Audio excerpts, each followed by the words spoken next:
Listen to me. Are you ready to talk about your money? Because if you are retired, or you are staring down the barrel of retirement, there is one thing you cannot afford to be, and that is uneducated. We are talking about Social Security Spousal Benefits.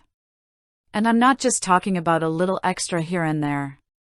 I am talking about the difference between being a slave to your bills and having the financial freedom to enjoy the life you worked so hard to build.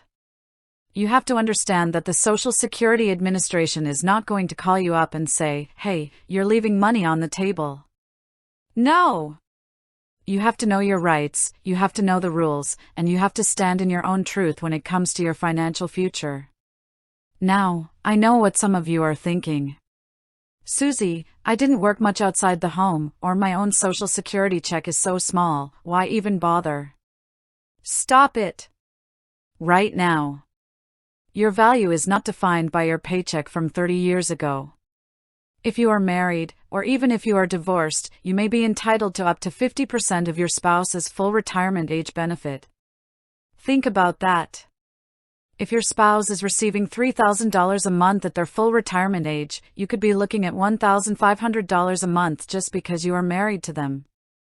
That is your money. And this is a big but, you have to qualify. So, who qualifies? Listen closely. To collect on a current spouse's record, you must be at least 62 years of age. You must have been married for at least one continuous year. And here is the kicker, your spouse generally must already be receiving their own retirement or disability benefits for you to pull from their record. If they are waiting until age 70 to max out their check, you might have to wait too, unless you have your own benefit to carry you over. But what if you're divorced? This is where so many of you lose out because of fear or shame. If you were married for at least 10 years and you have been divorced for at least 2 years, you can claim benefits on your ex-spouse's record even if they haven't claimed theirs yet. And guess what? It doesn't matter if they've remarried. It doesn't matter if their new spouse is also claiming. It does not reduce their benefit, and it does not reduce the new spouse's benefit. It is a separate pot of money designated for you. So if you are sitting there thinking you can't get what you're owed because you don't want to talk to your ex, get over it. You don't even need their permission. You go straight to the Social Security Administration with your marriage certificate and your divorce decree. Stand tall. Now, let's talk about the biggest mistake I see people make. It's the "I want it now" syndrome. You decide to claim your spousal benefit the second you turn 62. Do you know what you just did? You permanently reduced your lifelong income. If your full retirement age is 67, which it is for anyone born in 1960 or later, and you claim at 62, you aren't getting 50% of your spouse's benefit. You're getting closer to 32.5%. You are taking a massive pay cut for the rest of your life because you couldn't wait.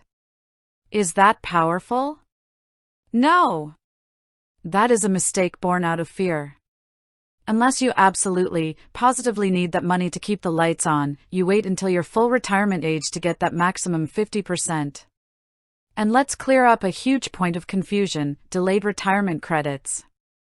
If your spouse waits until age 70 to collect, their check grows by 8% every year after their full retirement age. That's fantastic for them. But listen to me, your spousal benefit does not grow past your full retirement age. It caps out. If your spouse's base benefit is $2,000, your max is $1,000. Even if they wait until 70 and their check grows to $2,600, your spousal benefit stays at $1,000. Do not wait until 70 to claim a spousal benefit thinking it will get bigger. It won't. You are just throwing money away. What happens if you have your own work record? This is called deemed filing. When you apply for benefits, the Social Security Administration looks at both. They look at your own check, and they look at the spousal check. You don't get both added together. You get the higher of the two. If your own check is $800 and the spousal benefit is $1,200, they pay you your $800 and then add a $400 top-off to get you to that $1,200. You have to be smart here. There is also the heartbreaking reality of becoming a widow or widower. This is different. Survivor benefits are not the same as spousal benefits. If your spouse passes away, you could be entitled to 100% of what they were receiving, including those extra credits they earned by waiting until age 70. This is why it is so important for the higher earner in a marriage to wait as long as possible to claim. It's not just about them, it's about protecting the survivor. If you are the higher earner, waiting until 70 is the greatest gift of love you can leave your spouse. It ensures that when you are gone, they have the maximum amount of money to live on. So, what is your actionable takeaway today? First, I want you to go to ssa.gov and create your My Social Security account. You and your spouse need to look at your statements together. Do not hide your head in the sand. Look at the numbers. Calculate what 50% of the higher earner's benefit looks like. Compare it to the lower earner's own benefit. Second, check your ages. If you are approaching 62, have a serious talk about the cost of now. Is taking a 30% reduction worth it? Usually, the answer is no. You want to be a master of your future, not a victim of your past choices. Third, if you are divorced and were married for 10 years, find those papers. Don't let a bad breakup break your bank account in your 70s and 80s. You earned that benefit through years of marriage. Claim it. You have to decide today that you are worth more than a good enough retirement. You have to be strong, you have to be smart, and most importantly, you have to be secure.